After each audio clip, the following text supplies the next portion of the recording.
সুস্থ থাকতে যে সূরা পাঠ করবেন, সুস্থতা আল্লাহর অশেষ নিয়ামত। আল্লাহ তাআলা মানুষকে অসুস্থতার মাধ্যমে পরীক্ষা করেন, গুনাহ মাফ করেন। সুস্থতা আল্লাহর নিয়ামত আর অসুস্থতাও আল্লাহর নিয়ামত। অসুস্থতার পরেই আল্লাহ তাআলা তার জীবনে ভরপুর বরকত দান করেন। খাজিনাতুল আসরার কিতাবে উল্লেখ করা হয়েছে, ফজরের সুন্নত নামাজ আদায় করে ফরজ নামাজ আদায়ের আগে কেউ যদি বিসমিল্লাহ সহ সূরা ফাতিহা 40 বার পাঠ করে, তাহলে ওই ব্যক্তি নিঃসন্তান থাকলে সন্তান হবে, বেকার থাকলে চাকরি হবে, ঋণ থাকলে ঋণ পরিশোধের উপায় হয়ে যাবে, সম্পদহীন থাকলে সম্পদ লাভ হবে, অসুস্থ থাকলে সুস্থ হয়ে যাবে। সূরা ফাতিহা পবিত্র কুরআনের প্রথম সূরা।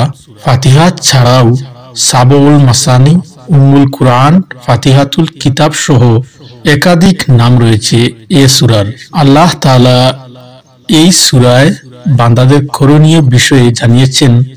এ সূরার গুরুত্ব ও ফজিলত সম্পর্কে হাদিসে একাধিক বর্ণনা রয়েছে।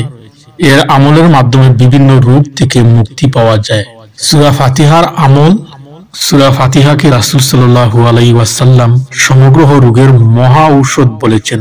বহু হাদিসে সূরা ফাতিহার ফজিলত বর্ণিত হয়েছে।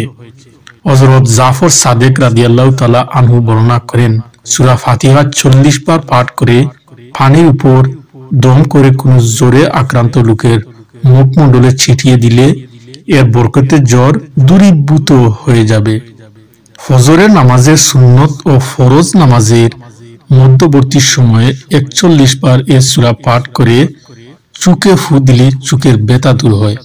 শেষ রাতে এ সূরা 41 বার তেলাওয়াত করলে আল্লাহ তাআলা রিজিক বাড়িয়ে দেন।